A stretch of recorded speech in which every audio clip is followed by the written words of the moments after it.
Hello. Oh, I should have put in there in the thing, as always, who I am, since that's the question I'm asked over and over again. Jax West. No, I'm not family. I haven't been on in a little bit because I work in politics. Hey, Christy. And so this last week or so has been pretty intense since I was working on 3 different campaigns, and our election was yesterday. All 3 of my candidates won. Go me. So I've been spending most of today doing absolutely nothing because I'm completely exhausted. But thought I would pop in since I haven't been on for a while. And what's there to discuss? I may not be able to comment on a ton of stuff because I've been almost completely MIA. I haven't read anything in this group. I haven't read articles. The moderators here have been handling everything like they usually do anyway. The only difference is that I wasn't here to help the moderators as usual, but you know, they've been doing this way longer than I have. So I figured I would pop on for maybe an hour. I'm going to assume, since I didn't give any real notice, that there wouldn't be a whole lot of people with questions or comments. Something that I want to address that I know has come up in during my absence was there are people, and we've talked about this before, there are people that are new to the case. You know, every day somebody new comes across making a murderer. So they haven't done all the research and such that the people who have been here since the start has. So they'll post a theory, or did anybody see this? And yes, it's something that we've already discussed to death. They have not. So I saw somebody in another group posting shit about this group and being all annoyed. And that person is still currently in this group. And, we do see things that get posted on other pages. We have eyes everywhere. So I understand if, people who have been around forever just want new stuff, but that's not the way this works. When, again, this is the only reason you know about the case is because you watched Making a Murderer and then you started to look into everything. So that's what the new people are doing too. I understand what people are saying. Like, every time I come on here, I get questions throughout the whole thing of, who are you? And so I have to say it a million times on who I am, and am I related to the family? I get a lot of the same questions every time I go live. And it would be very simple for me to just get annoyed, or I could be petty and make fun of these people for not knowing that this about the key or blah, blah, blah. But, put yourself in their shoes. And when you first watched Making a Murderer and started going out there to go look at all the stuff you could find on the case, how would you have liked it if somebody then ripped on you that, oh, can't believe you didn't know XYZ? So have some patience with the new people. Or if people are making a post, repeatedly posting, and you don't like them, you can block them and you don't see their posts. Be a grown-up. Move on. I do it all the time. There's people I don't want to see their posts either, and I'll gloss over them. So that's what I'm going to say about that. So I know there's people as complaining in other groups that they just want me to put an end to that, but that's not going to happen, because new people to the case are welcome here, and they're welcome to ask questions about things. And you should take it as you could be helping them on no, I've already looked at this, and here's what was found about that. Educate them. Teachable moment. Okay, what does that mean that Schimmel was voted out? Schimmel was the attorney general who was very involved in Stephen and Brendan's case, and just not a good guy. So bye Schimmel. And Scott Walker was voted out too, the governor of Wisconsin. So Scott Walker had said upon his election that he would never consider pardoning anybody. So it opens up to the chance Stephen could get pardoned. I don't know if that's something that Kathleen would approach, but he's gone, or will be shortly. Emma says, are you like devoting your life or something to this? To what? Sorry, I'm somebody else just messaged me. To what? The case? No, I don't devote my life to it, because as I said right at the beginning, I haven't really been around for a week or so because my job took up almost all of my free time, so I wasn't able to do anything here. And that is why, Stephen Avery Project, we have a whole team of moderators, most who have been here longer than I have. And then we added Christy a week or so ago because the load was getting a little heavy for us to handle. Oh, yeah, still available to meet up. Okay, sorry. So, no, I don't devote my life to it, no. But I do what I can. Christy. Oh, okay. She's commenting on something that I said. Hey, Amy. Julie says, sadly, the guys are not eligible for a pardon. I posted a link on the main SAP page. Julie, why are they not eligible for a pardon? I haven't read that, so I don't know anything on that. So, what else is there to discuss since I'm now down to the bottom of questions? What is this? List of speakers. Oh, okay. What does my t-shirt say? It says Queens, and it's got the Golden Girls on it.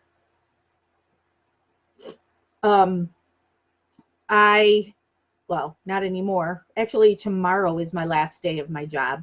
I work for the Human Rights Campaign as a field organizer for the candidates that they've endorsed in my state. And the Human Rights Campaign is an LGBTQ rights organization. And so this was actually a shirt I bought during Pride. So, because the Golden Girls are much beloved by the gay community. So, okay, Laura says, why was the SAP psychic group shut down? I'm getting a million messages about it. It was shut down because we never meant for it to be a permanent fixture from the Stephen Avery Project, and you have your own page that you do readings on, and so does the other person who was on there. So we had the one reading that you had done, and the SAP team has got enough going on and didn't want to continue to moderate that group, as well as Stephen Avery Project and MAM Gossip. So we put an end to it. It doesn't mean you can't do your own thing, obviously, on your own page, but it's just we're stretched too thin as it is. So we did it, and that's that. Tabitha says, in your opinion, how long do you think it will take Kathleen to get a court date? I haven't a clue. And now, since I've been out of this, she's supposed to be filing, right, for Stephen December 23rd, was it?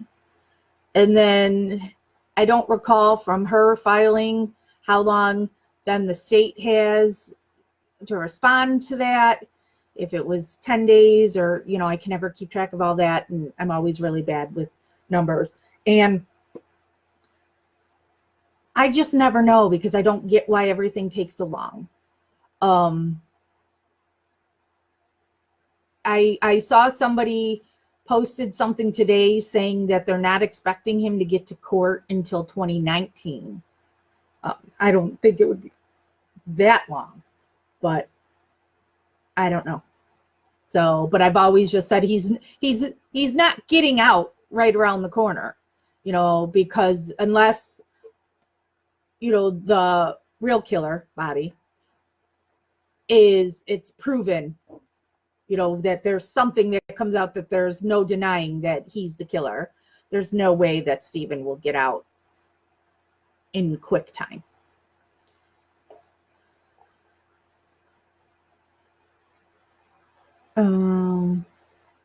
Julie says, it's really long and complicated to discuss here. I'm sorry. Something to do with the timing and such.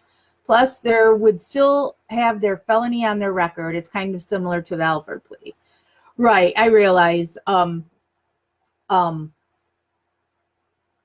Yeah, so that's why I said I'm not sure if Kathleen would even entertain it.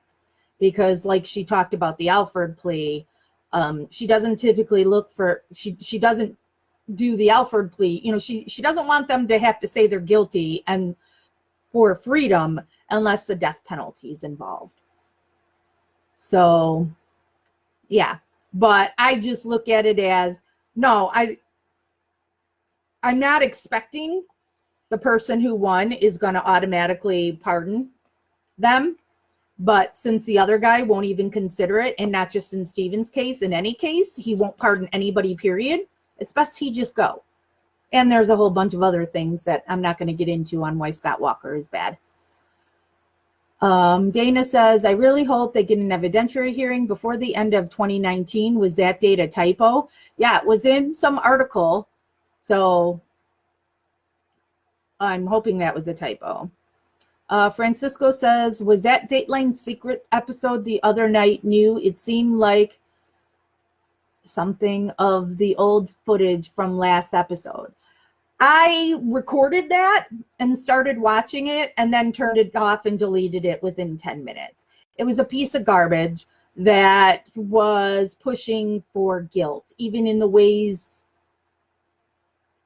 their color commentary on things was pushing to say guilt. So I refuse to watch the rest of it. I have no need to watch guilt or propaganda. So no, I'm not watching it. I don't think it was new. I do think it's from a previous Dateline episode that was also called Return to Manitowoc. And I think, it was basically clickbait. They changed up a few things and then made the description to show that it was a new episode, even though it wasn't. Because also, Dateline isn't on Oxygen, it's on NBC. So when it goes on another network like that, it's usually a repeat. Kelly says, I just want to say thank you for this group. My heart hurts for Brendan and Steven. Really love reading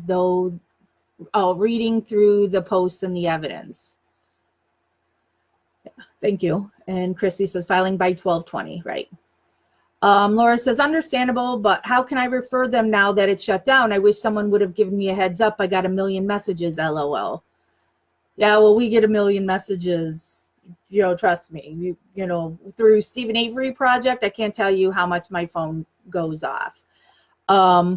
And I know that you were already referring people to your group on there. So I would guess people who wanted to go to your page are already there. And we weren't going to continue to recruit people to go into that group. So that's why we put an end to it. And to take that off of the moderator's plate to have to be watching when new people wanted to go in there and make sure people were behaving. Scrolling down. Tabitha says, so if the state appeals, she has to refile. I hate how long it takes. Not fair to them being innocent and being locked up. Yeah, I never remember the order of things so Kathleen will file, and then they'll respond, the state responds, and then the court has to respond, and blah, blah, blah. And then they can say no to such and such, and then Kathleen will have to submit something new evidence or whatever, and it starts the clock over again. It's such a long, stupid process. Amy says, did Brendan ever get offered the Alford plea when he was getting really positive release dates? Not that I'm aware of. I don't think the Alford plea's ever been brought up to him. But I can't say for sure because I'm not in, those private meetings. But no, I don't think the Alford plea, because the Alford plea was ever offered, because they're sure they're going to keep him in there. Emma says, Ryan Hilgas is definitely the killer in my eyes. And I can see people thinking that. I did for a time. So I understand where you're coming from. Rachel says, what do you think about Josh Call's mother being Peggy, the old attorney general that said there was no wrongdoing in the first case? I'm not surprised or anything by that. I've said before, we really should do a whole family tree graph thing, because it just seems everything up there is so incestuous that this one's related to this one and this one's related to that one. And yeah, so it's really no surprise to me to find out, somebody on Stephen's jury was the father of a guy in the sheriff's department. I mean, it's just, there's everything. It's just showing there's no way possible to get a fair trial there when all these people are connected. Julie says, Casey tweeted the end of 2019 thing. I hope she meant getting a new trial, not an evidentiary hearing. And then Amy says, the state is dumb. Pardon would be in their best interest. Well, but the pardon would be like the Alford plea, and then they don't get to collect any money. And we all know that's what everybody wants.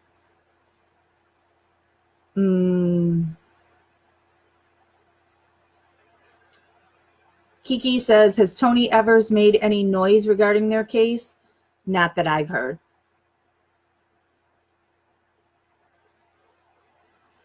Shelley says, that's what I'd like to know, Evers. Has he ever commented on Stephen's case? I haven't followed any of the people running for office in Wisconsin, so I don't know if they've ever discussed Stephen. I would think it's probably not. It's, not a big thing on an election there, but maybe now once elected, if somebody questions, he will. Kiki says, or will Tony look into corruption, particularly Ken Sweaty Kratz? I don't know. We'll have to stay tuned.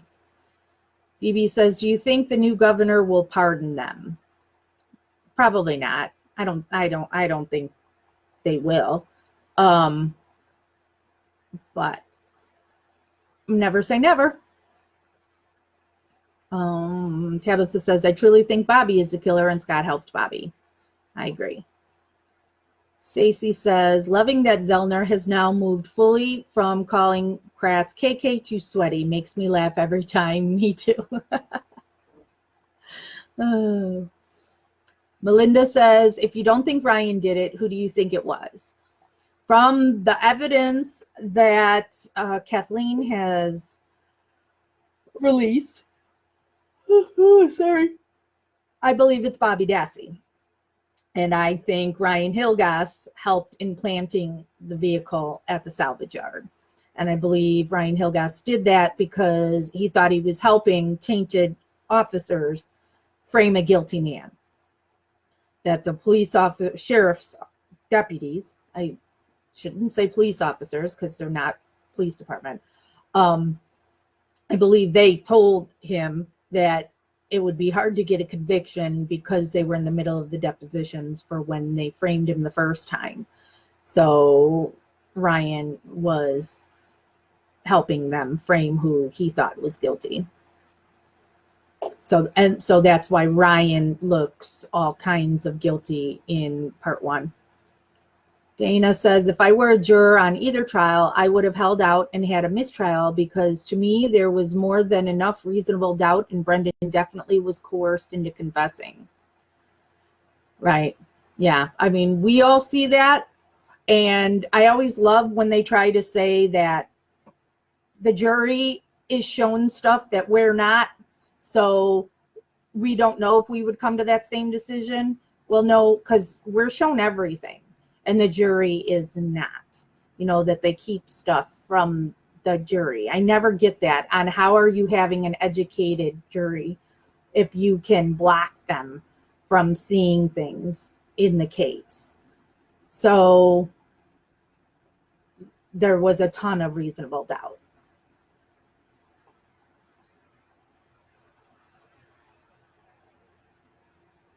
Okay, Julie says, on the main page is a link to Wisconsin pardon details.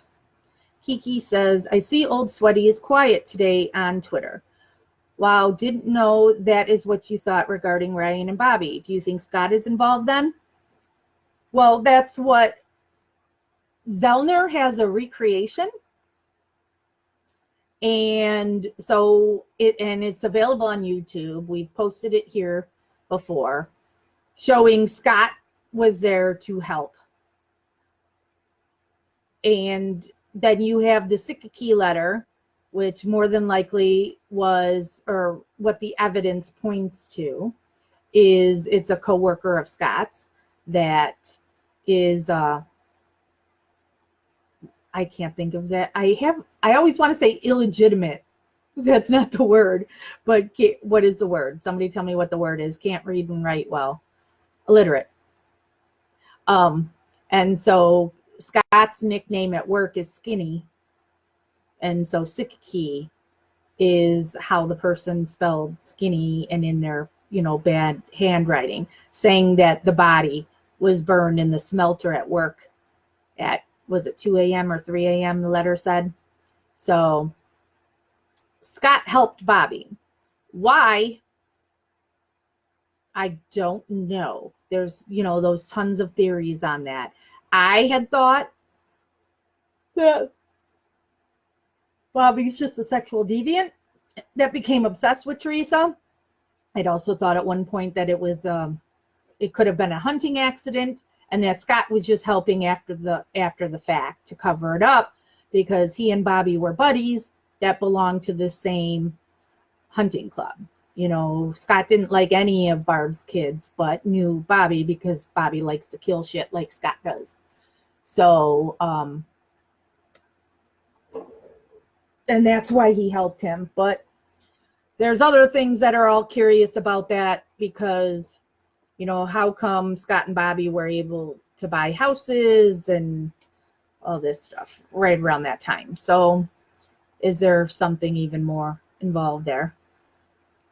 Caroline says, does Stephen know to the full extent of the followers he has? Does Earl mind you saying you suspect Bobby?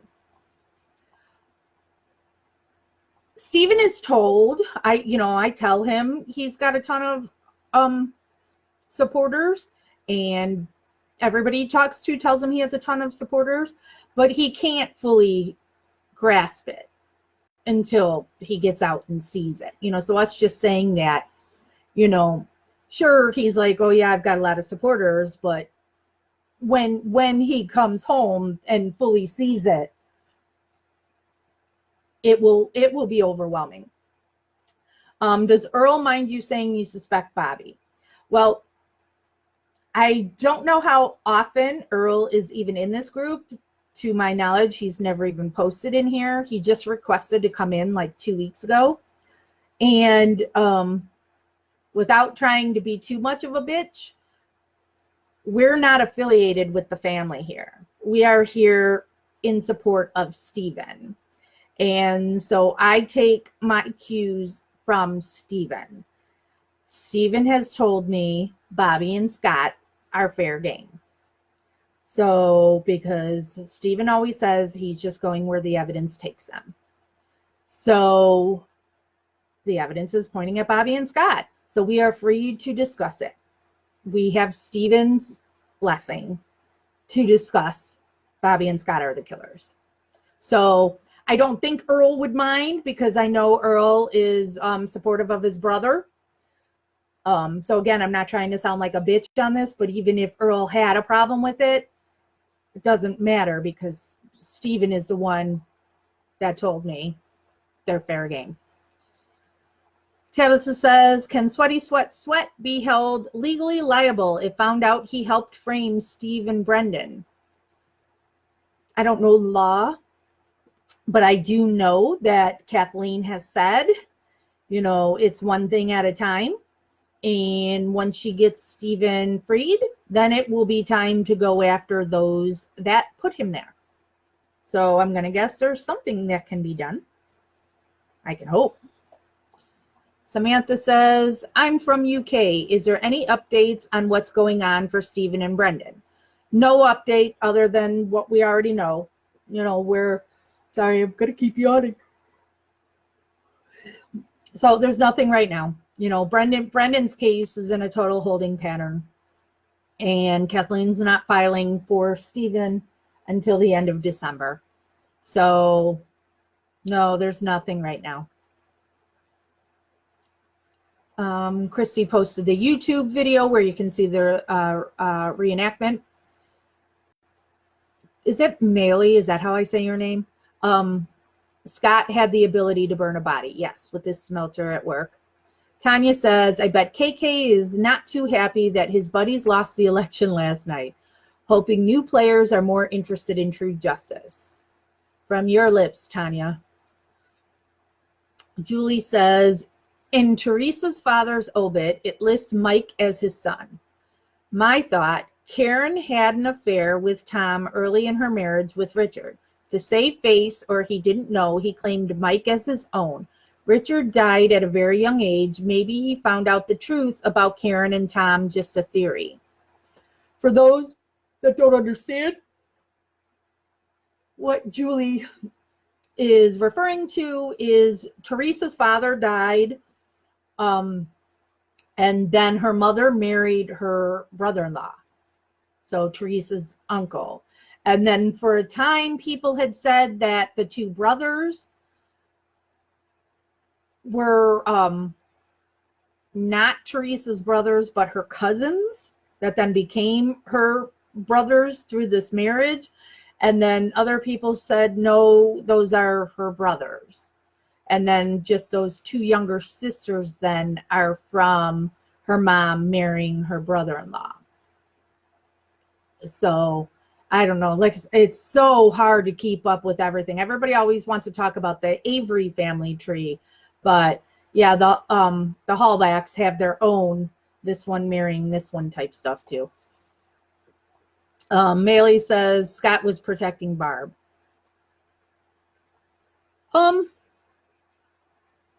don't think Scott was protecting Barb, because they were only dating at that time. Barb at that time was married to Scott's cousin, Tom Yonda. And they were in the process of getting a divorce. And Barb had been cheating with her husband's cousin for a while, and they were keeping the relationship on the down low for a while.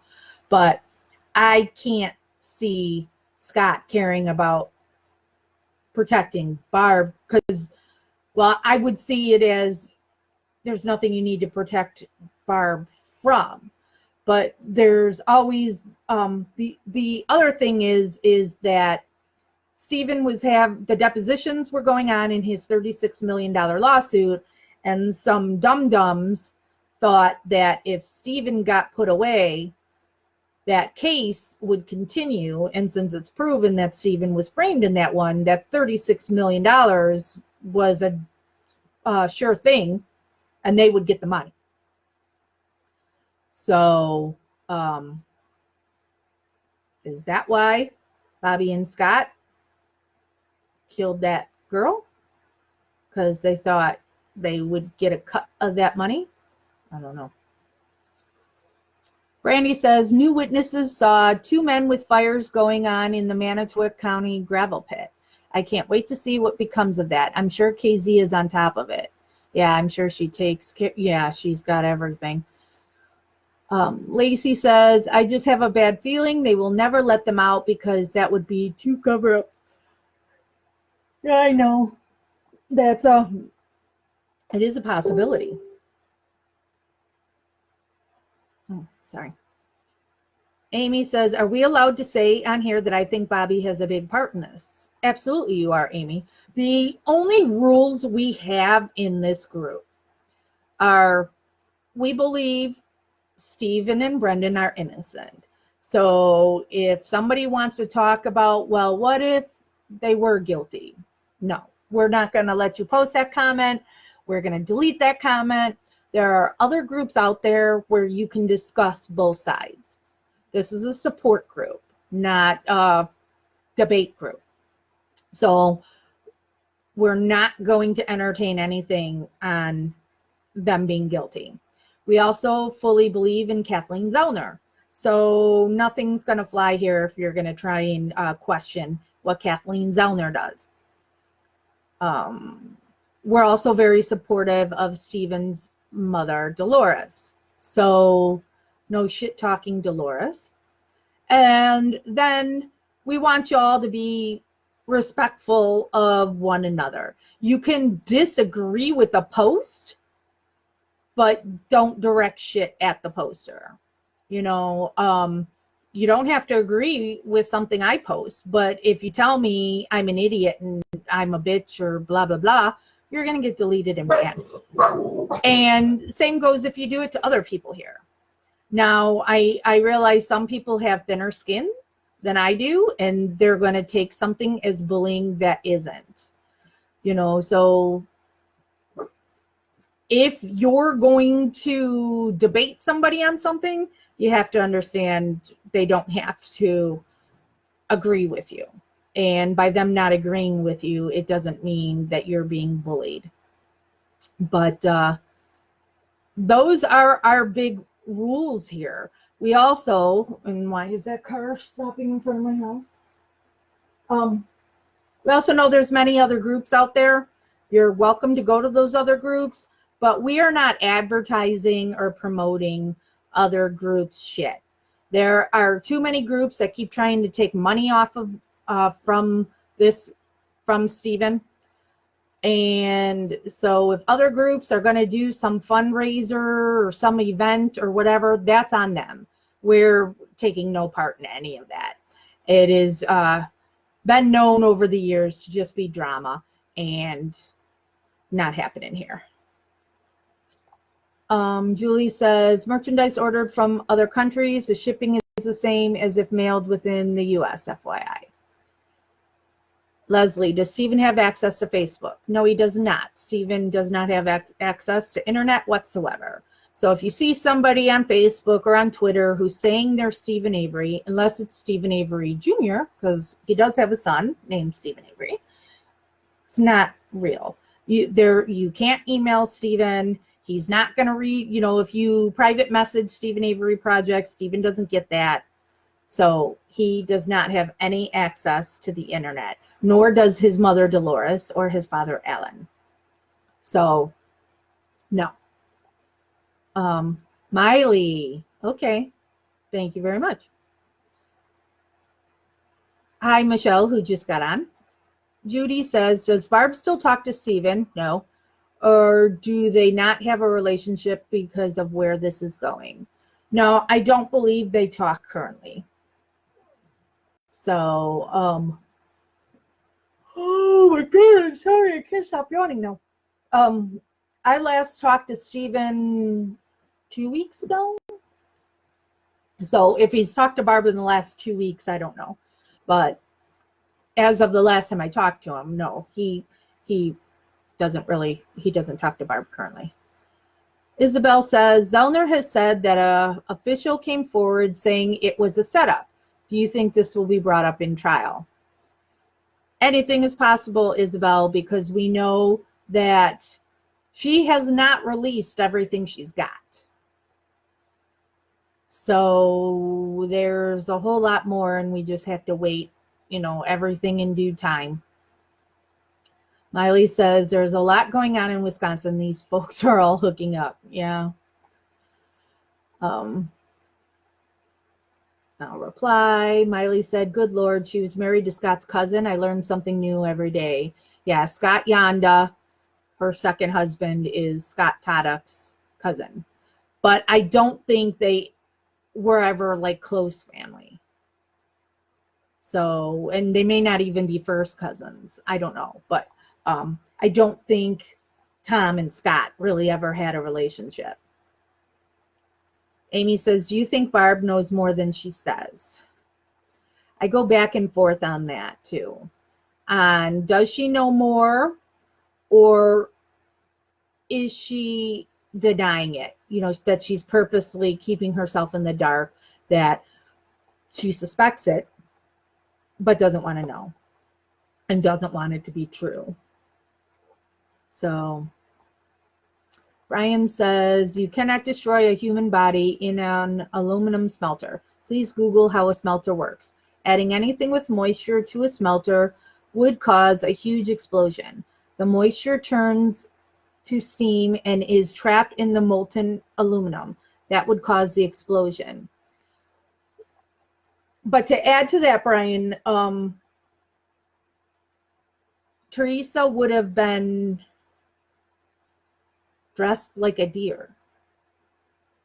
So she was, according to what's been released, she was dismembered, gutted, all that.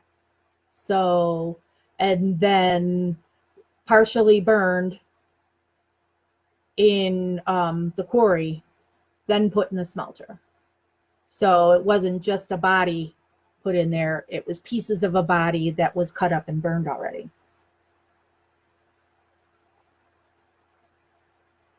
Replying to each other. Dana says, if anyone can get him out, it's KZ. She has never lost a case yet. She won't give up. Right. Gina says, I just got here. What's the latest? Nothing new, Gina. Just me popping on, so if anybody wanted to discuss anything, since I've been kind of MIA for a while. Caroline says, how often do you speak to Stephen? Not very often. It's whenever Stephen knows he can call me whenever he wants to call me. So sometimes I haven't heard from him in a few months. Other times I'll hear from him every week. It's whenever Stephen wants to call me, he does. Gina says, who is this lady? See, for the people who want to complain about, people talking about the same things over and over, I get asked this question all the time.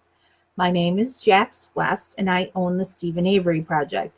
I am not family. I am just a supporter that got involved in the case after, watching Making a Murderer like everybody else. Dana says, it breaks my heart seeing his parents go through this. Twice now with Stephen and now with Brendan too. Yeah, I know. It's horrible. There's, nothing can repay this family back for what they've lost. And Stephen especially, since, they've taken his entire life and his kids and everything. And then Brendan wasn't able to start a family.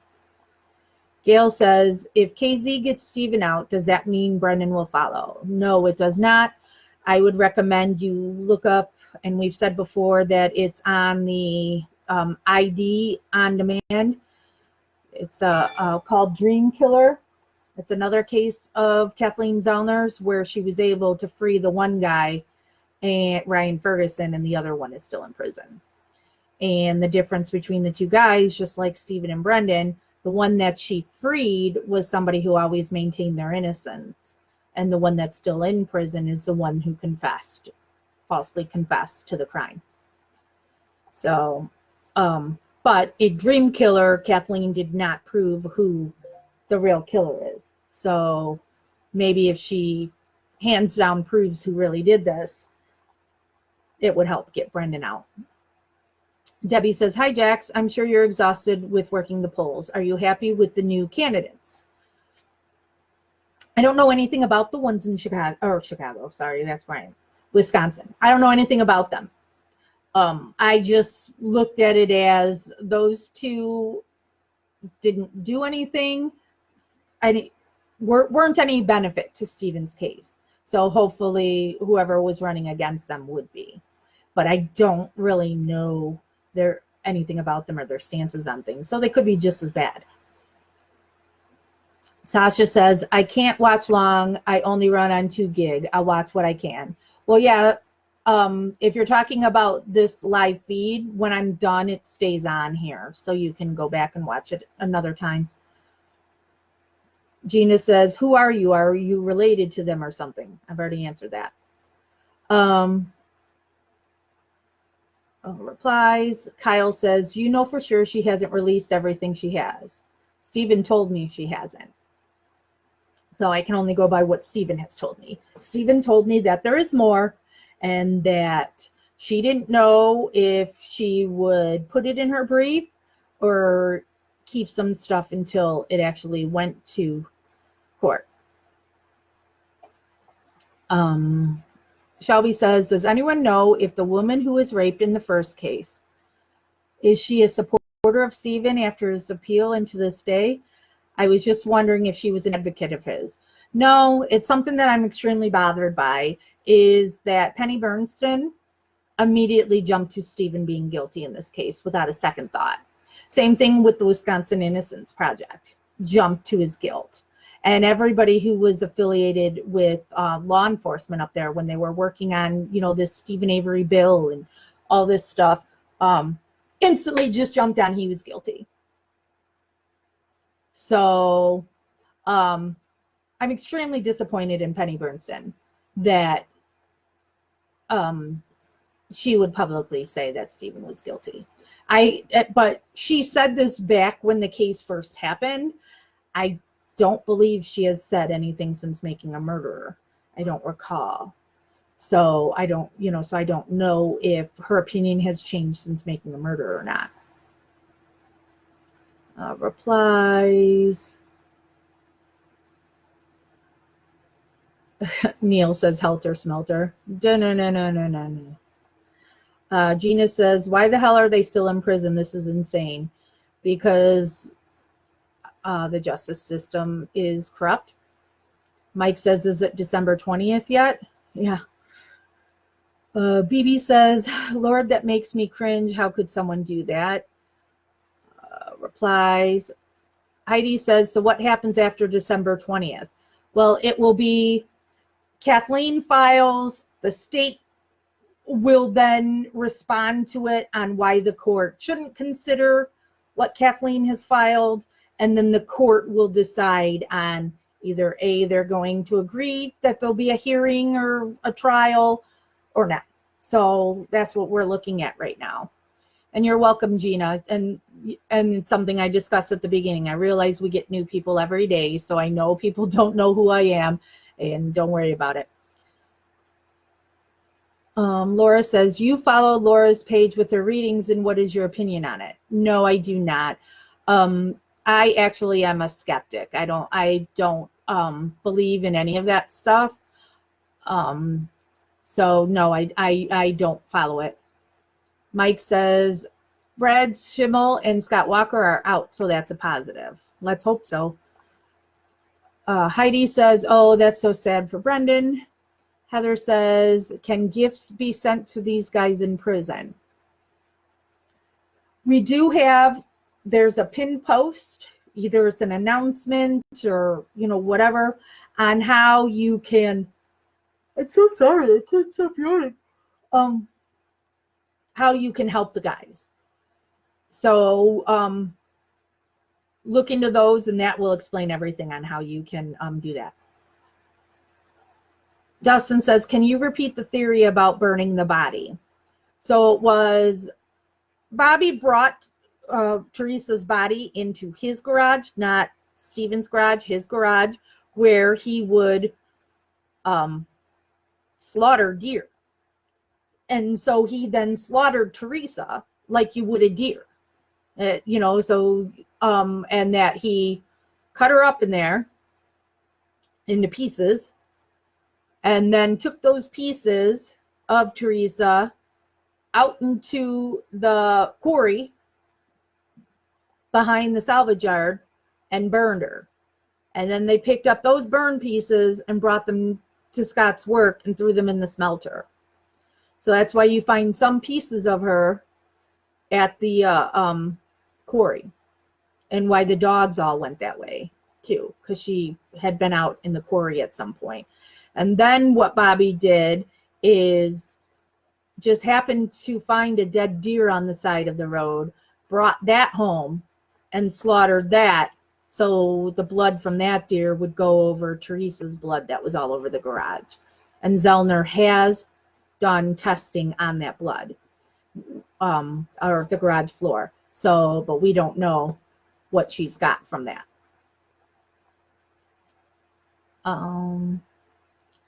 Leslie says, has public interest exploded since MAM2? Yeah, I mean, it's dying down some since it's been a little bit. You know, Stephen Avery project blew up pretty big. We added, I haven't even looked since I've been MAIA for a while. We added like an extra, 40,000 people joined since it aired. So,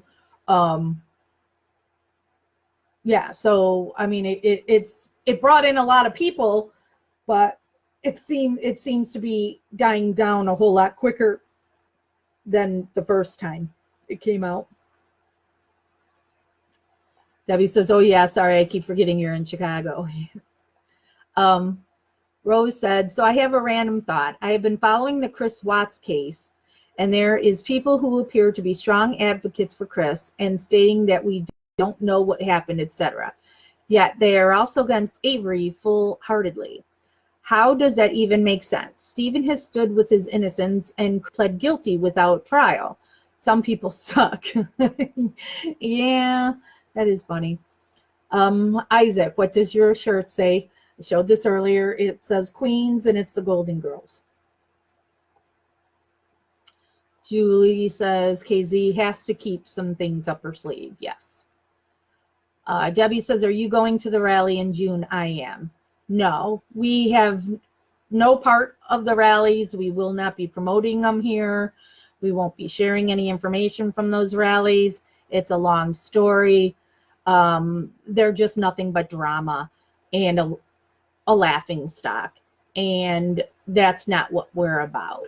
So, yeah, you won't be hearing anything about the rallies here or on Stephen Avery Project. Jill says, Attorney General Brad Schimmel, the guy who kept trying to keep Stephen and Brendan in prison, just lost re-election. Yep. Let's see. Heather says, I think it's odd that psychic mediums can't connect to Teresa's spirit, and Brendan had a dream during his first trial that Teresa was alive and it was all a joke. Like, what's up? If Teresa's alive, she needs to come out of hiding. I'm just going to leave that one alone. Gina says, did Avery get credit for the 18 years served before towards this sentence? No, because here's the thing that people always forget is Stephen was a felon due to the first time, along with the Penny Bernstein thing. He was also charged with that whole mess with his cousin when he pointed the gun at her, the rifle at her. So he was sentenced to years due to that firearm thing. So he was going to be serving time for that regardless. So yeah, so they don't, and that's just not the way things work. Is that, well, you served time before, so we're going to give you credit on this one. Kimberly says, any word on Bobby? Has he been arrested or separated from his wife? Anything? No. The only thing with Bobby is he has left social media because he's getting a lot of threats. His wife has left social media as well. And there's a guilter now with a fake Bobby page that is now posting pretending to be Bobby because they obviously have nothing better to do in their lives. Justin says, do they still look at ex-boyfriend as a suspect? Well, if you're talking about the sheriff's department or law enforcement, they won't ever look at anybody as being a suspect because they want Stephen for it. If you're talking about Kathleen's going to always point the fingers at all these other people it could possibly be to show you that these people were never looked at and it's reasonable doubt. Mike says, is it the same judge that will do the ruling as the last time? Yes. Kathleen tried to get a new judge and was denied. Brian says, to answer the question about the smelter, it is true that they always have aluminum in them. The plant in Manitowoc runs 24/7. I am from Manitowoc and worked at a foundry there. I believe Stephen is innocent, so don't get me wrong. I just know that the foundry part is not possible. Well, I appreciate that, Brian. Yeah, because I don't know nothing about the smelter. I just want people to know that, yeah, if a smelter or something was involved in any way or whatever, it wasn't just a body was thrown in it. But I trust you. I've got no reason not to believe you. I don't know anything about a smelter, but I do know that Bobby was late to work that night, a couple hours late. So where was he? Jamie says, do you think Teresa could have been paid off by the government so local law enforcement could set up Stephen to avoid paying out $36 million? No, I do not. I know there's lots of people that go with that theory that she's still alive and was paid off. And then there's been people who think that she's like, I always think of, did you watch the show Alias years ago? Jennifer Garner. So like Teresa was some secret agent type thing and now whisked away. No, I believe Teresa is dead. But I'm not 100% that the bones planted at Stevens are Teresa's and not another family member. So that's not me trying to be disrespectful to Teresa or her family or believing that she's still alive. I just think the fix is completely in to make sure Stephen was going to be prosecuted for it and that they were afraid he'd get off because of what they did to him previously. So I wouldn't put it above law enforcement to come across a relative of Teresa's who died and then to use her bones in Teresa's place. And if they're going to plant Stephen's DNA and blood places, why wouldn't they plant somebody else's bones? Jamie says, oh wait, I just read that one. Kiki says, thanks for saying that, Jax, as I didn't believe in it either and didn't like to see the request for readings for each night, particularly that Teresa isn't dead. Yeah. Shay, I think that Pam knows more on what happened too. I'm not sure what Pam knows, but I've done the walk that she would have walked and timed it, and there's just no way she found that car that fast without knowing where to go. And why was she given a phone and a direct line to the sheriff's department?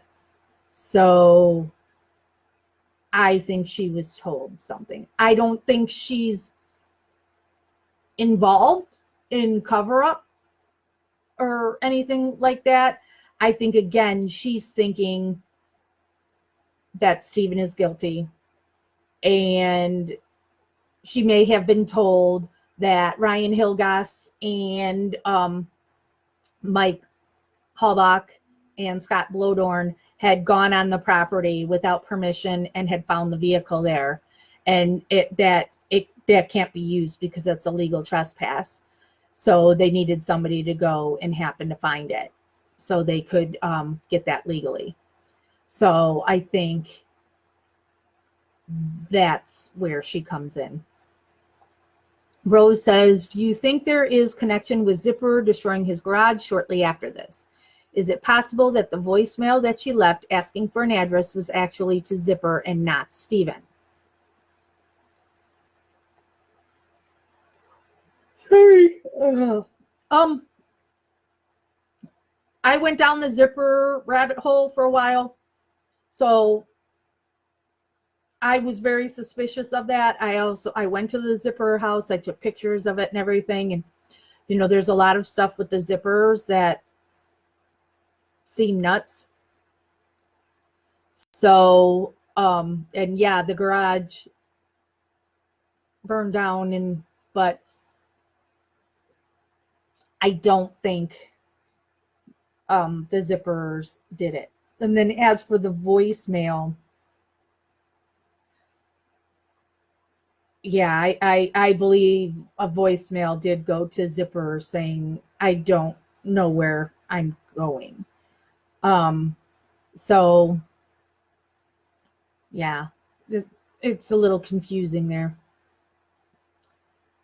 Miley says, oh, is that what I was reading about Bobby excited to pick up a dead deer on that day? Yes. And so in Wisconsin, if you see a dead deer on the side of the road, you still have to get some ticket for it or something. I'm not a hunter. So yeah, so he got a roadkill deer. Kimberly says MAM3. I would think they would do a part 3, but nobody knows that for sure at this time. Jody, is your shirt for Queens, New York? No, it's for Queens Golden Girls.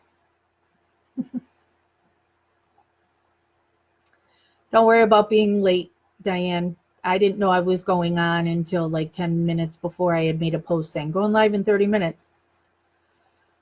Shelby says, any thoughts as to Bobby's motive if he did kill Teresa? Several. There's he's a sexual deviant that had a thing for Teresa, and he's looking up murdered girls, so maybe he just wanted to, killing deer wasn't good enough for him. So all these people who want to say that Steven is capable of killing Teresa because he was at a place where somebody burned a cat that he was at that Steven didn't do. Killing a cat means you're going to kill a person. Well, okay, well, what about killing deer? Isn't that an animal too? Why is it okay to kill a deer? It's not okay to kill a cat, but it's okay to kill a deer. I know people are going to tell me about population and blah, blah, blah, blah, blah, blah, blah. But an animal is an animal. And if you're going to try and do, I'm against killing deer. Oh, well, I know why it happens, but I don't kill anything. I don't kill a mosquito sucking my blood. I'm an idiot, I know. But maybe Bobby wanted to step up his game from killing deer to killing women's. He was certainly looking it up an awful lot. And then there's the they wanted the money Steven was going to get. So if you put him away, oh boy. No, Christy, don't let her in here. Where was I now before that distracted me? Christy. What was I talking about now? I'm too tired.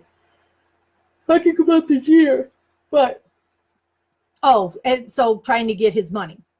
So they thought if Steven went away for something, that case would still continue and they would just get the money. Good. Thank you, Christy. San says, I want one of your t-shirts, the one you're wearing. How can I get one? I bought it from Target, but it was in June, and Target does a special section just because June is Gay Pride Month. So I don't know if it would be like if you went to target.com, if you'd still be able to find the shirt. So good luck. Isabel, why do you think so many more girls have gone missing in Manitowoc County over the last 10 years? I don't know, Isabel, but I know that's been something that people have thought that there's no way Bobby, if he's a sexual deviant that wants to, is obsessed with dead girls, that Teresa wouldn't be his one and only. So, Dana, have a good night, everyone. I continue to pray for them and their families, including the Hallback family, because they have not gotten justice yet for Teresa, because innocent men are in prison, not the real killers. And thank you for saying that, Dana, because the guilters will try to say that when you support Stephen or Brendan, that's showing disrespect to the Hallback family. Nobody here means any disrespect, because we know they've lost a loved one, and it's horrible. I get that, but Stephen is not guilty. So believing Stephen's not guilty doesn't say anything about Teresa. So, and Stephen himself has said he wants justice for Teresa and her family. Diane says, Jax, what time is it where you are? It is 7:02 p.m. Wednesday, where I am. I am in a Chicago suburb.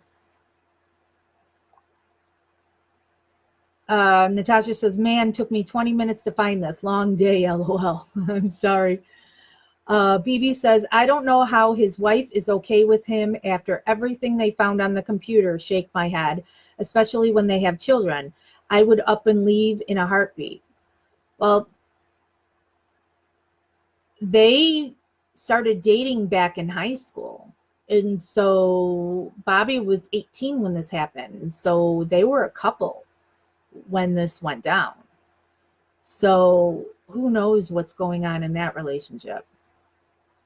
Miley says, I say everyone is a suspect. Mindy says, how does a new governor affect their case? Just curious, as it seems everyone is optimistic with the new governor. Well, because like we have people question all the time on how come the president doesn't pardon them. And the answer is a president can only pardon federal cases, not a state case. And Stephen's case is a state case. So only the governor can pardon you. And the now soon to be ex-governor, Scott Walker, when he was elected, he said that he believes in our justice system. So if somebody is found guilty, they're guilty, and he won't pardon anybody. So for a pardon to even remotely be considered, you need a different governor. Now, somebody was saying there's a post on Stephen Avery Project that explains that Stephen can't get a pardon anyway, either, no matter what. I don't know any of the details on that. So, I don't know. Maybe if Kathleen Zellner does another one of her Q&As on Twitter, that would be a good question for somebody to ask her. Miley says, didn't the state pay for the cousin's cremation on the quick? Yes. Carmen Bootwell, they took her body and cremated her without asking the parents and held on to it for a while before they returned what they claimed were her cremains to the family. Julie, I'm not even going to plug the book that you just said. We don't like that man here. And we do not plug his book. He's a horrible, horrible person. And just to give you a little bit on his book, he demanded I promote it on Stephen Avery Project, because of course anything that gets posted at Stephen Avery Project, since we are the biggest Making a Murderer Facebook page, gives you instant numbers, traffic, whatever. And I told him no. And he told me, Stephen told me to do it. And I said, Stephen has not told me that whatsoever. And so then the next time I talked to Stephen on the phone, I said, I have this guy harassing me saying I need to plug his book and that you told me to do it. And Stephen's response was, am I making the money off this book? No. So no, you're not going to promote it. And so then when I told this guy that I'm not going to plug his book, that Stephen never said to promote the book, the guy then said I was a fucking cunt and he's going to punch me in the face. So, no, we won't talk about his book or anything about him here. And if anybody else tried to post it here, we'll delete it. I'm not saying you are, just in general. Gina says, I can't get past the call from Jody. You don't answer the phone mid-rape murder, right? The whole, it's so stuck in my brain, that whole scene of, even the way Stephen said, romantic, when they're talking about a proposal. Is that really how you talk? I don't know. So, Heather says, Pam's testimony was very theatrical. Yeah, I know, because, all right, here's something else. She says that she was at one time a private investigator and had worked with police on things. Yet she's trying to open the door and they have to tell her not to touch it. And then she doesn't know about the VIN, about to look for a VIN, blah, blah, so it's like, she's a joke. Mindy says, and do we think all the roadblocks they keep getting as they go up the ladder in judges and courts is because they're afraid Stephen and Brendan will sue? Yes. I assume they'd rather be free than get the money. So can they promise not to sue in order to get released? No, they want the money. They need the money. Because once they're free, they just can't fall into society, where are they going to get a job? The salvage yard is hurting, and where's Brendan going to work? And it's a security issue. You can't have like Brendan go to work at McDonald's. There's always going to be people that think these two guys are guilty and want to do them harm. So how are they going to be able to support themselves? And, their lives have been stolen from them. So they're absolutely entitled to some money. And I know people think that when they get out too, they can just do the talk show circuit. No, they'll make a ton of money. That it doesn't work like that either. There's so much more involved. So it's not just a want the money, it's a need the money. Replies, Amy, what's the best thing for people to do in other countries to support them? I know there's a PayPal account for Dolores, but I'm a bit unsure of sending money in case she isn't getting it. We do not support the PayPal to Dolores, so we won't be discussing that in this page. I do not recommend anybody give money to that PayPal. The only things that we support are the ones that are listed in pinned posts that we have here on Gossip and also on Stephen Avery Project. So, so find those pinned posts, or also called announcements. I can't remember. I think in group it's called an announcement, and in a page it's a pinned post. So that gives you the directions you need. Anything else? No, we don't promote here. There's been too much shadiness that's gone on. So no. So don't give to that Dolores PayPal. Julie says the deer wasn't until the 3rd of November. Right, but that doesn't mean that Teresa wasn't slaughtered in there prior to that. And then they just needed to slaughter that deer in there to cover that up. Jody says she went to Avery's 5 other times, so she had to be asking Zipper for the address. Correct. She knew where she was going, and she also wasn't scared to go there. Gina says, I hope there isn't time for Making a Murderer 3. I hope they get out before. Well, but there would still be a Making a Murderer 3 that would then follow them as they're free. Miley says, how many girls are missing there? Oh, somebody's already responded to that. Kimberly says, I feel like the Halbach are so gullible.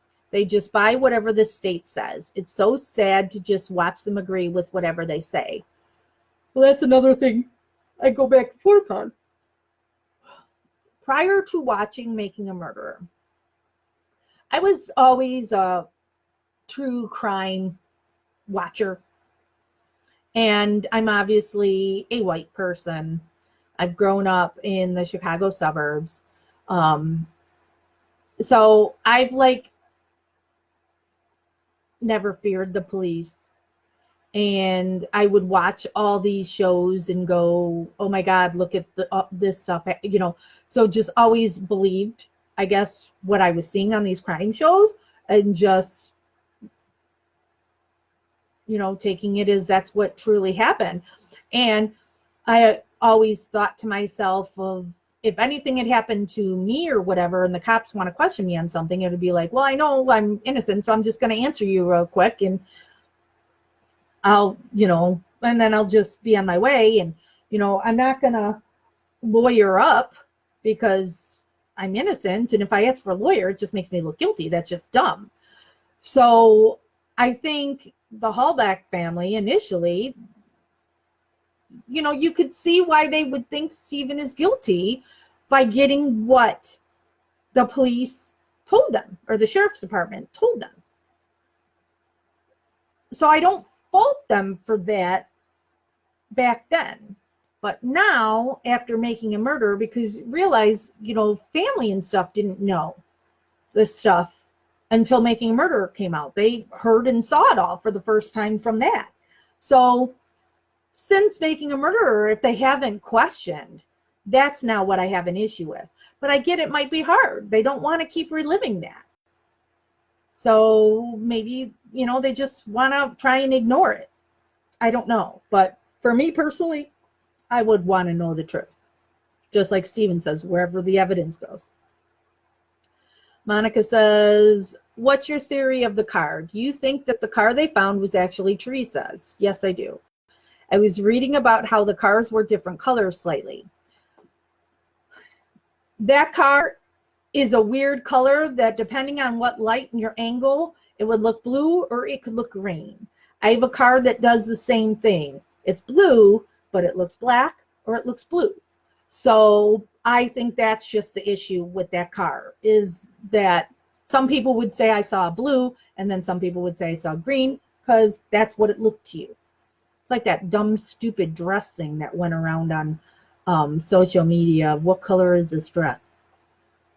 Diane says, wow, it's early there. It's after 1 a.m. Thursday here in Scotland. Oh, I'm so sorry, Diane, to keep you up this late. Rose says, let's all be real. I am sure it's also hard for Stephen to be told that his own family members could have something to do with it. But he has repeatedly said KZ is going to follow the evidence and he stands behind her. Clearly, he also wants justice for Teresa. Correct, Rose. Natasha says, the whole federal versus state is so foreign to me. Me too. And yeah. Kimberly says, Walker just don't have guts. Yeah. Miley says, holy crap, they cremated her without parents or next of kin permission. That's a crime in itself, you would think. Miley says, someone called you the C word? Oh, hell no. Oh, yeah, I'm called that a lot. And I've got a potty mouth. And words don't offend me. You know, I readily say, I know I'm a bitch, whatever, I don't care. So that guy saying that, it made me laugh, actually, that I made him so angry. But you really think I'm going to promote your book then too after that with your threat? And I still have the screenshot. And I have it saved somewhere. I should post it for you guys sometime so you can see, because it's funny. I've been threatened too before. It's some people really need a real hobby.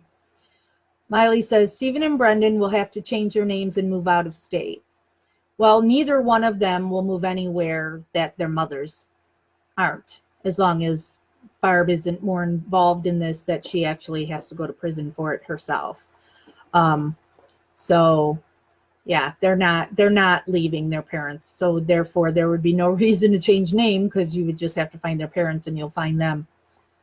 Sand says they shouldn't have to do the talk show circuit. They should be able to live in peace the rest of their lives. Yeah, but the talk show circuit you could possibly make money on. But if you're going to do a civil case, you can't go on talk shows. So Heather says, Jax, what does it mean that Brendan sold his name to Netflix? All right. So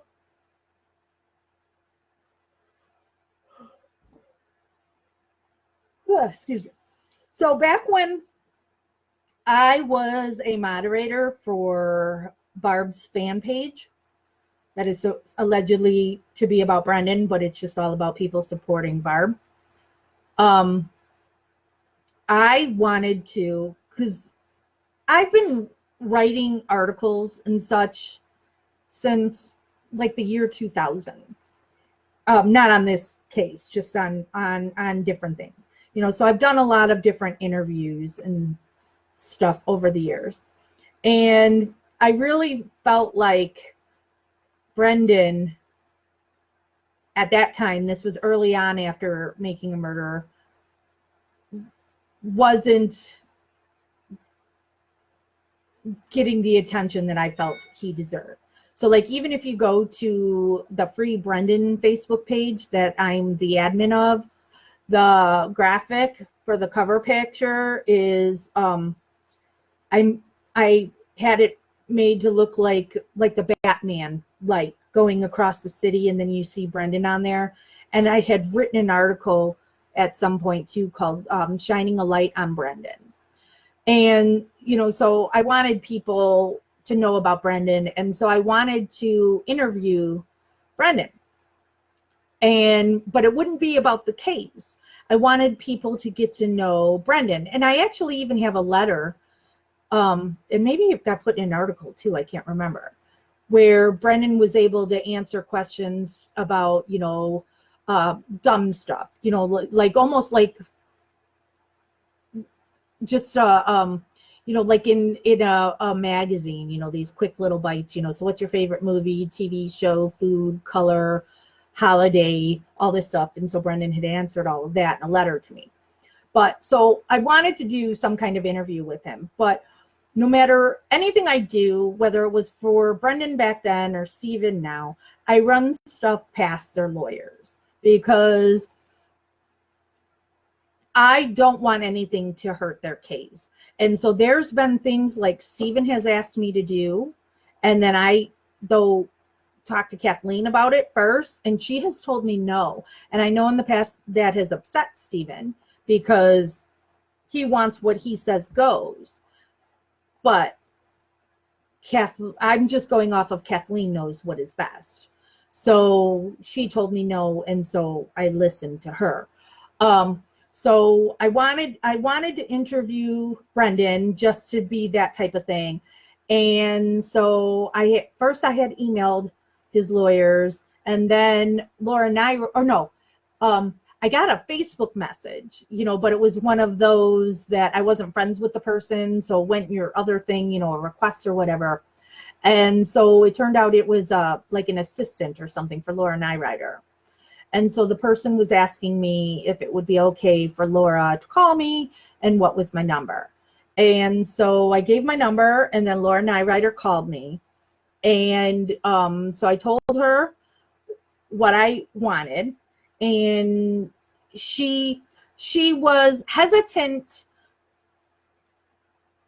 to tell me no, even though no is the answer, because she said she thought the stuff that I was doing for Brendan was very valuable, and she wanted that to continue, and she didn't want me to just walk away because she told me no. And I told her, none of this is ever about me. It's always about what is best for Brendan. So if she tells me no, it's no. And she said it's because if I did something like that, I actually could get sued by Netflix because Brendan signed his life story away to Netflix, and that she doesn't know the details on that. Now, I'm going to assume she does know the details. You know, she's just not going to go into it because, frankly, it's not my business. And she said that Brendan had an entertainment lawyer. for that. So Netflix owns Brendan's story. So nobody else can do, and Stephen. So anybody who does those books and whatever, technically Netflix could go after them. And I know that when Brendan is interrogated, there was a part that was on Making a Murderer on Netflix that then somehow got scrubbed from the internet and everything. That now when you went to go watch, you couldn't see that anymore. That piece was gone. That was more of the part when, what happened to her head, Brendan, and, who, to get her, okay, I'm going to come out and say this, who shot her in the head. It like disappeared. And so my boyfriend went out of his way to find what was scrubbed, because we knew that if the state wanted to make sure that nobody could see that, and are going to go this far as to have the internet scrub it, we're going to put it out there. So he found it, and we uploaded it to YouTube, and Netflix flagged it and had it pulled down. And then we had to discuss it with Netflix because it is Netflix's property. And they said as long as we weren't profiting off of it, because there are people obviously on YouTube that make money off of their stuff on there because, they want to make money off of Stephen and Brendan's names, but yet call themselves supporters when they're only doing it to make money off of them. And since we're not those people that are charging you to see our stuff or having ads that they're going to get X amount of dollars for, they said it was okay as long as we didn't profit off of it. So, yeah. So at the end of the day, Netflix owns their stories. So what it all entails, I don't know. What they got paid, I don't know. I know it wasn't a lot. People will see what those, that Netflix, how big it was, and they got a pittance compared to what that documentary has made. Jody says, do you believe there will be a Making a Murderer 3? Yeah, I do. Do you think KZ would be okay with it? Yeah, she, she's not shy around cameras. Kimberly says, I think Ryan did it and made sure that Pam had everything she needed to find the car because he knew the car was there. So he made sure Pam had a number and phone and whatever else. I agree. I've got 174 more comments on here, so it says, but a lot of times when I scroll down, it's not. It is 7:24 p.m. my time. I will be ending this at 8 if I haven't, regardless of where I am in the comments, just so people know. So we've got a little over a half hour left. Suzanne says, not sure if this was already discussed or not. I wonder if the new governor can or will pardon Stephen and Brendan. Yeah, we'll have to look into that. It's also new because it just happened yesterday. And I believe they're not sworn in until what? Is it January or February? So, yeah. So there's still more time to wait.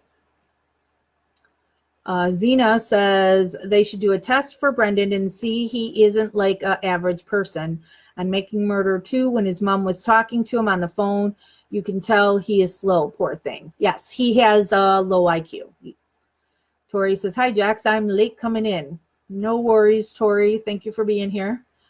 Zena says, have you met Stephen or Brendan in jail? No. I haven't met either one of them in prison. Brendan, I used to talk to on the phone, and I was being added to his visitors list. His mother had told me on Friday that I was going to be added to the visitors list, and by the following Monday, Scott had me removed me from the group. So you figure that out. Stephen, no, I'm not on his visitors list. I only talk to him on the phone on occasion. Oh, hold on.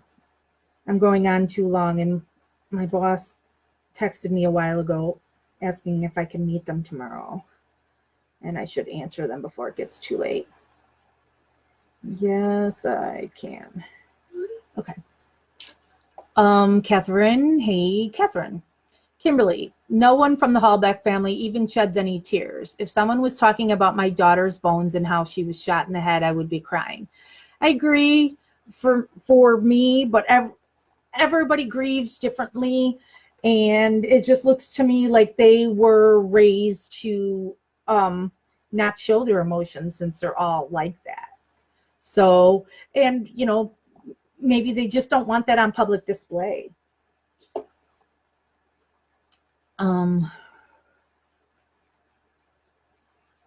Stacy says, do you believe Barb is involved, Jax?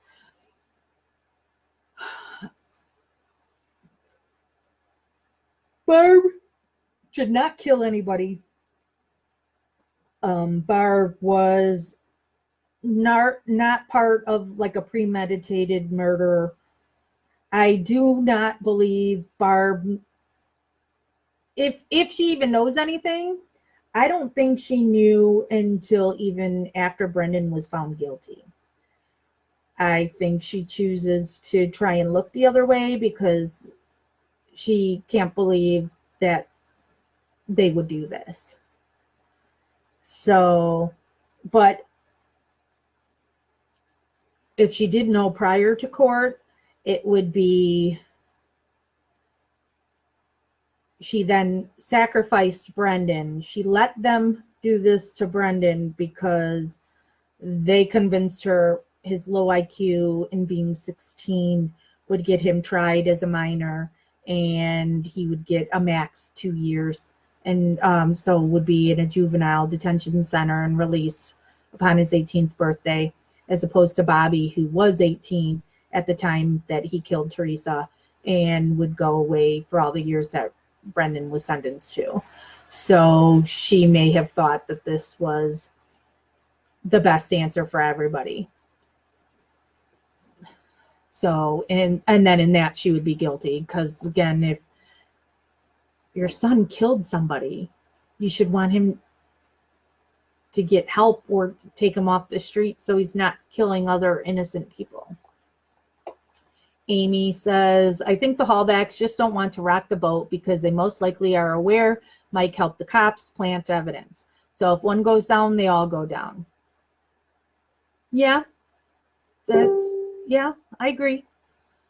Zahir says, I think if they do talk shows, it can only highlight how innocent people can be put in prison. So it's a good thing, in my opinion. I agree, but it also, look at what Dr. Phil did to Stephen. Dr. Phil is a piece of shit. And he edited that show and made Stephen look horrible. And they tricked Stephen into calling in. Stephen thought he was just calling the gold digger. And instead they put him live on air without his knowledge or consent. And so you just can't trust those kind of talk shows because they're all out for the sensationalism.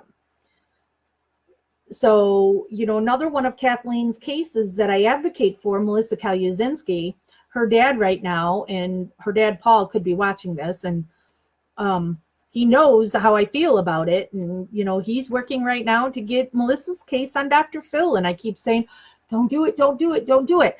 And I get why Paul wants to do it. He wants to get Melissa's case out there. So maybe, because now everybody who has wrongfully convicted family members, they want the making a murder treatment because, they're hoping it will blow their cases wide open. But Stephen's still in prison. So it's gotten him a lot of attention. But at the end of the day, he's still in prison. But they all want that too, because they're all hoping that if the case gets out there and people look at this, and then more people will come forward and more evidence will be there and will help free them. So I understand why Paul wants to do it. I just keep going, Dr. Phil's a piece of shit. And he's going to turn around and he's going to have people on there that are going to say Melissa's a baby killer. And he says, well, they're going to have a whole panel of people that are going to have all the evidence that Melissa is innocent. And I said, this is not a live show. They're going to tape your segment and they're going to tape other people's segment at another time, and you're not going to know until that episode airs. And then, so there will be the 2 segments that will have Paul's side, and then there'll be 2 segments of people saying that Melissa's a baby killer. And especially in Melissa's case of this being a child that they're saying she murdered, you know, there's a lot of people that get easily upset over that, you know. So if you think Brendan's in danger, or I say Brendan's in danger, it's even worse for Melissa because it's a child, you know. And Melissa is like Brendan. She was forced into a false confession and has a low IQ.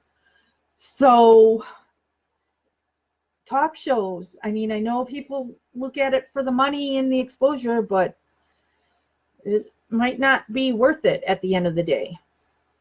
Heather says, yay, tell them Kratz wrote a book so Netflix sued them. Heidi says, do you believe Stephen will be freed? I always believe he'll be freed. I think positive on that.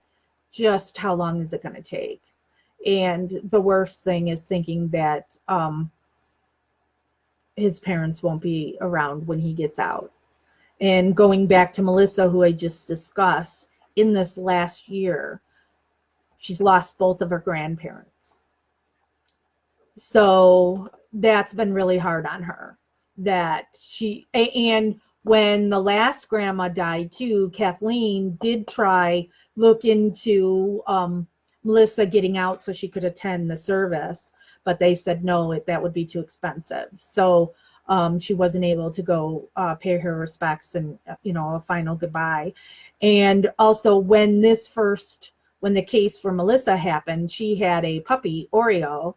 Well, now that dog is old, and there's a chance that her dog isn't going to live until... Oh, Christy's just reminding me of something to talk about. So yes, I believe he'll be out sometime. I'm going to jump over to what Christy just reminded me to talk about. Letters with Stephen and Kratz.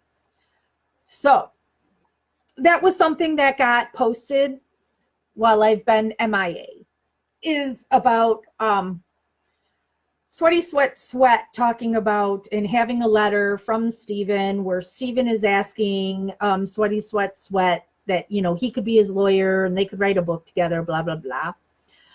I have talked to Stephen about this on the phone. And I don't know the full details of it, but this was something that he was playing Kratz and sending him this stuff to see what Kratz would say. So it was a little game of cat and mouse.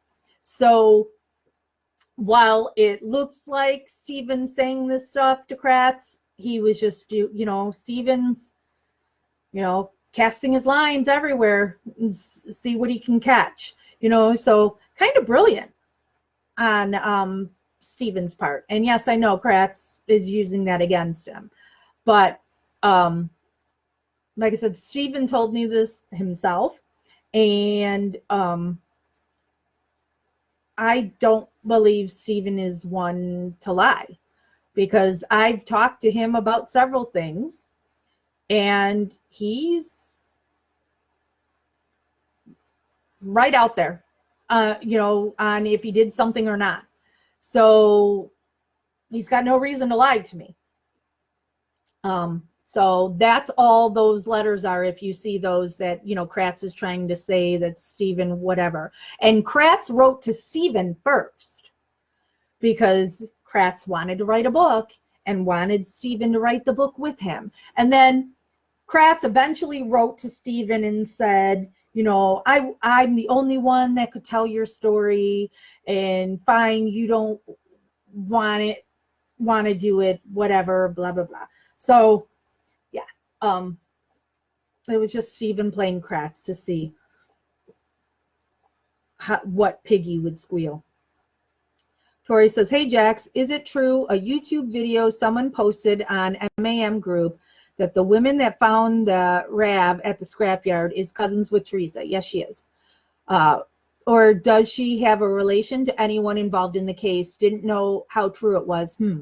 Pam Sturm is a distant relative to the Hallbachs, much like Scott is cousins with Barb's second husband, Tom Yanda. I don't believe that Pam Sturm really had anything to do with the Hallbach family. So they're related, but they weren't going to family Christmas parties together. But yeah, they were related.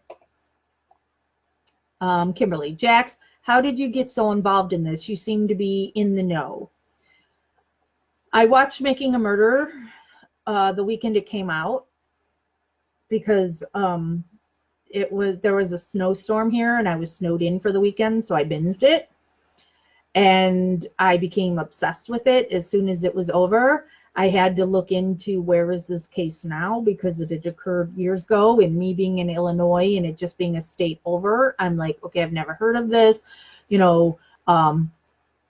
What is this all true? Have they gotten out? Is there stuff that shows they're really guilty? So I just got all involved in reading everything I could on the case. And the more I read, the more it pointed to innocent. And then the two interrogators, Fassbender and Wiegert, were going to be speaking at a law enforcement convention a town over from me. So I then organized a protest. And from organizing the protest, then for whatever reason, was it my protest? I don't know. They canceled their event. So the protest didn't happen. And things just kept snowballing for me. I first got involved with, I grew up, or there a girl who grew up near me, kitty corner by me, we're Facebook friends. And I knew from posts she had made that her husband was involved in the, why can't I think of her name now? Amanda Knox case. And I didn't know exactly how involved he was with the Amanda Knox case or anything that went on there. So when I was organizing that rally, I had messaged her and said, I've never done anything like this. Would your husband have any advice for me and that kind of stuff?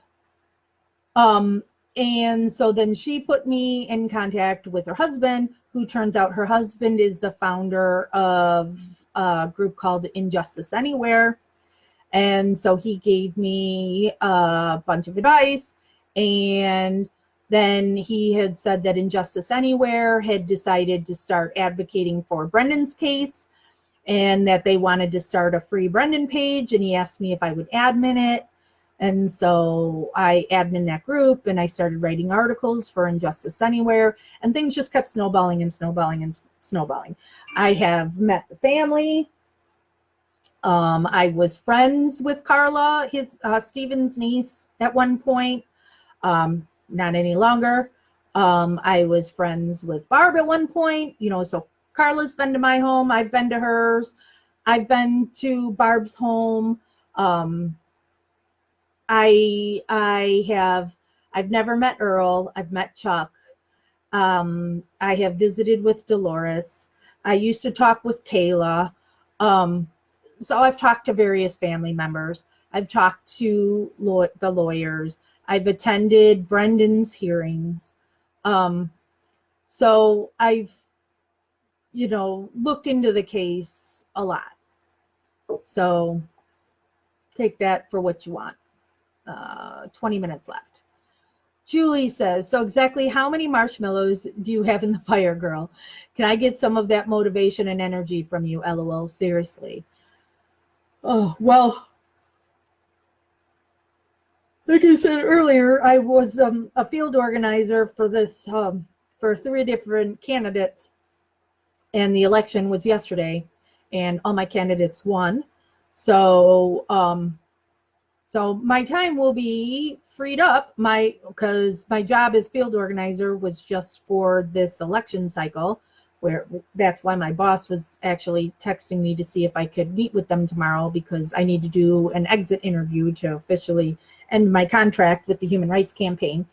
And my boss is a regional organizer, so they're in charge of 4 states. So, and they want to do exit interview in person. So my time is freed up from that. But there's other candidates now that, because politics is never over. So I have other people that are eyeballing me for staff. And then I've got stuff in my activism world. But I want to devote some time back into the wrongfully accused stuff, because I put it on the back burner, and I feel so bad too, because Paul Kaluzinski's been calling me like nonstop the last 3 days, and I couldn't talk to him because I was working like mad. But when you're talking about get the energy from me, I literally laid around all day until like noon and did nothing. And then a friend of mine who she paints murals for her town. She's been commissioned by her village hall, and each year they get another mural that's for 5 or 10 years of the history of that town. And she doesn't have a vehicle big enough to transport the mural. So I was supposed to pick her up today to go get the mural and bring it to the village hall, because the dedication is tomorrow. And I started to drive in my driveway to go get her, and I have a flat tire. So I've done nothing for the most part today. So, and I have no energy, and I'm tired and achy and crabby, even though I should be happy my candidates won. Kimberly says, when did the Hallbacks withdraw their civil suit, and do you know why they did? So it is my belief that the civil suit was just to try and block Stephen from getting any money, because they did not want him to be able to hire a decent lawyer to represent himself. And so when it became clear that there was no money to get, that's when the case was dropped. So the goal wasn't to get money. The goal was to make sure Stephen had a shitty lawyer so he couldn't be found not guilty. Christy says, oh, okay. Christy had posted the thing that she reminded me I was supposed to talk about, and I did. Miley says, who's Melissa? Is she the daycare worker? Yes, Melissa Kaluzinski worked at a daycare that, was he 16 months old? Baby died while under her care. And there would be, it's a big, long, sordid tale of lots more corruption and doctoring evidence to frame this poor girl. So she has a Facebook group that I'm a moderator of the official family Melissa Kaluzinski page. Robin Ashley says, how did the planner end up with the ex-boyfriend? Because the cops needed a key to move the RAV4 from the dam. And so when they went to the Teresa's house to get it from Ryan or whatever, or had Ryan come there, and upon opening it, that's when the day planner then had been in the car, and then Ryan got it from there. Replies, Robin Ashley says, yeah, but it was in the vehicle when she went to the Averys. Yes. Laura says, is Melissa treated okay in prison? For the most part. Melissa has never been in trouble. She's actually in a section in the prison that is for the people that behave. And her prison looks like, I mean, yeah, there's fencing and the wire and stuff, but it's like a campus, that it's all these different buildings. So when you go to visit her and you're walking from like the entry building outside to the visitors building, well, it won't be the same now that it's cold out. It's beautiful. All there, you know, and the women, the inmates there take care of the grounds and the flowers and everything. And you're not allowed to bring phones in. And it's like, oh my God, I'd love to bring my phone in just to take pictures of the gardens that the inmates have done, because it's gorgeous and butterflies everywhere. It is so, so pretty. Melissa, they call her Ski in prison because her last name is Kaluzinski, so they refer to her as Ski. And everybody there, including the COs and everything, knows she's innocent. And so she's treated fairly well. She's had some dust-ups, but, you know, not on her behalf, you know, somebody else doing something to her. She works. She cooks for the COs, really enjoys doing that, cooking. And she works in one of the offices and likes doing that too. And then she also leads occasionally the women in Zumba classes. She really loves that Zumba. So, yeah, so she's doing all right. But she's actually, though, really depressed because her case has been put off again. And, you know, she just wants to go home. And, you know, so it's that constant circle of, you start to go, oh my God, I have a chance. Things are looking good. Okay. Oh, I'm crushed again and now back down here. So it's hard for her. So but I do know Melissa loves getting letters from people. So if you want to write, and Melissa will write you back, you know, where Stephen and Brendan are, you know, way busier with, people who write to them and stuff. Melissa writes back. So she has told me, and so has Kent Pellegrini, another client of Kathleen Zellner's, that I run his Facebook page as well. It really lifts them up when they get letters from people. So, you know, it doesn't take much for you to, you know, write a letter, and it means so much to, you know, all of them. So I highly recommend writing to any of these people. Thank you, Kimberly, for posting where people can see Sweaty Sweat Sweat's letters. Julie says, every time I hear or read Sweaty Sweat Sweat, I literally laugh out loud. Well, and for new people, the reason I always do Sweaty Sweat Sweat is when I was at one of Brendan's hearings, Sweaty Sweat Sweat and his then girlfriend, now pig wife, were a couple people ahead of me in line to get in. And then I had written an article about my experience being there, and I had commented on him being sweaty. And his pig wife tweeted, and, you know, so I obviously hit a nerve. And so she was just, me saying he was sweaty was like the thing that bothered her the most. So, you know, don't do that. Don't let somebody know something bothers you, because you're just going to keep pushing that button. So instead of just saying he's sweaty, now I started calling him Sweaty Sweat Sweat, because saying it 3 times is better than 1. BB says, I think Kratz was trying to manipulate Stephen into saying he did it. Yeah. But, you know, he thinks Stephen is completely stupid, and he's not.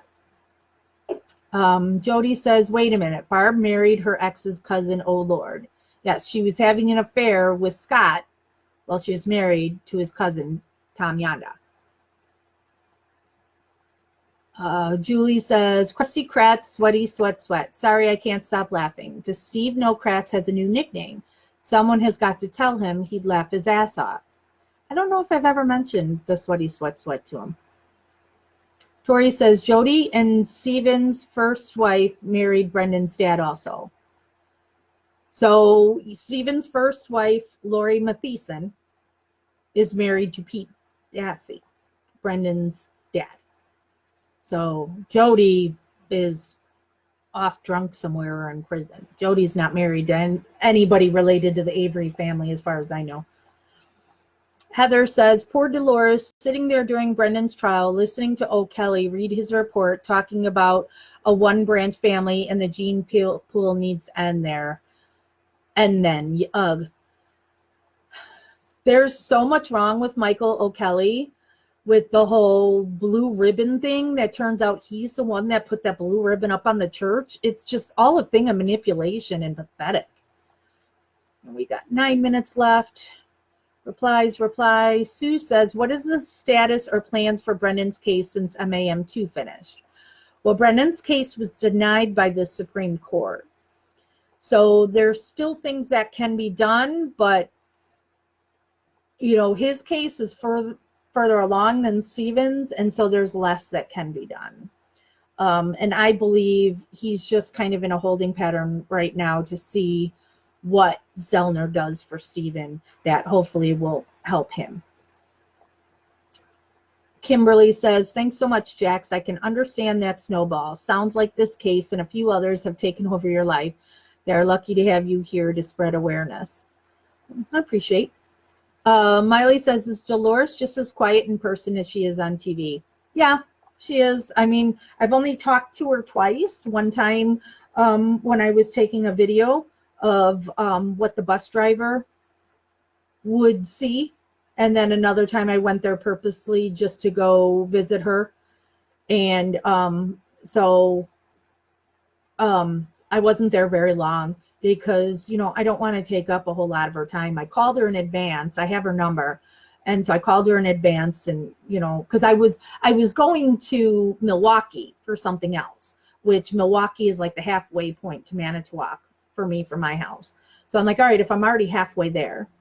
So I called Dolores like a day before it or whatever and said, you know, would you be up for a visitor? And she said yes. And she was adorable too, because she had said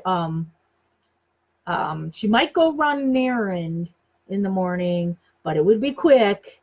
And then, you know, and I'm like, well, yeah, I wouldn't be there until the afternoon.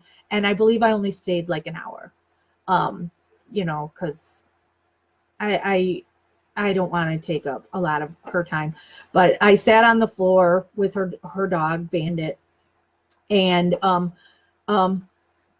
she said that it was amazing that Bandit liked me, because she said Bandit typically doesn't like strangers and stuff. And so for Bandit to come over by me and want me to pet him and stuff, she said it was a big deal. So I'm like, oh, he likes me. Kimberly says, can you share the Melissa Kaluzinski page with us? I don't know if somebody else has found it for you since then. Let me see if I can find that.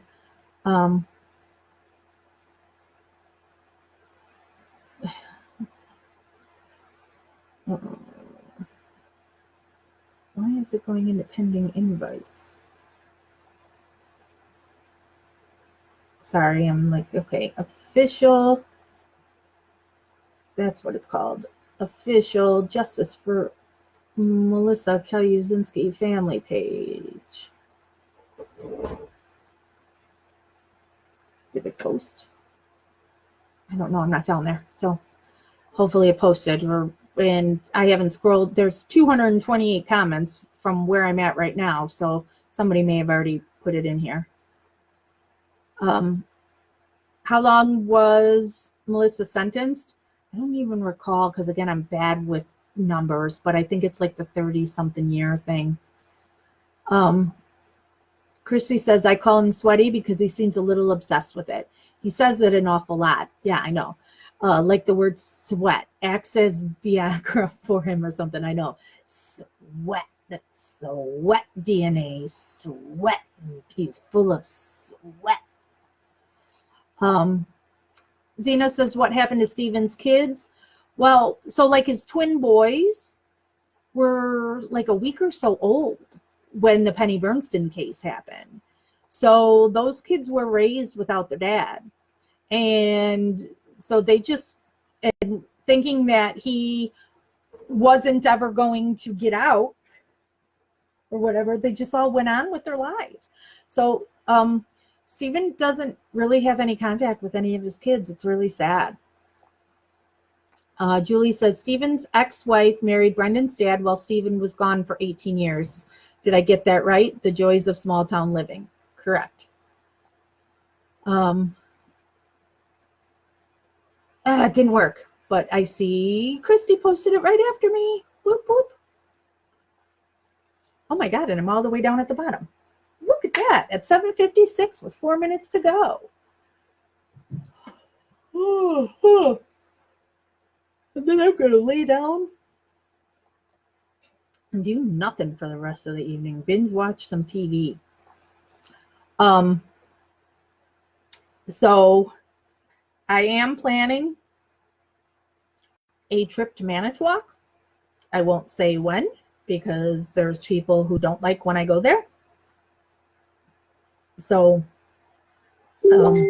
once they did not pick up today, can you let me know if blah blah? Okay. Once I'm like fully recovered and got things back on track, I plan on going up there and doing some more videos and such of stuff that we now know from Kathleen's filings. Oh, and Christy posted the link in Gossip, so you don't have to get it just from in here. Melinda says, makes you want to punch him so hard his sweat drives up. Miley, Wentworth on Netflix is good. I love Wentworth. And that's why I always use Top Dog now. Never heard Top Dog used the way that it's used in Wentworth. So, yeah. So when you hear me say Top Dog, if you ever hear me say Top Dog, it's because of Wentworth. So, yeah, if people haven't watched Wentworth, if you like Orange is the New Black, Wentworth is like an Australian version of it. Or, you know, it's a female prison show. I love Wentworth. And I found the last season, I wasn't sure how they were going to do it because the season, I'm not going to do any spoilers, but the way it ended the season prior, you didn't know how it would be able to go on, but it was actually decent. Jillian says, I love how optimistic Steven is. Can't wait to see what his future holds. He's always so positive too. So yeah, I wish I could have some of that. Oh, Miley, Top Dog. Glenn says, if Steven is proven innocent, would it cause riots in USA? No. Regarding the police corruption? No.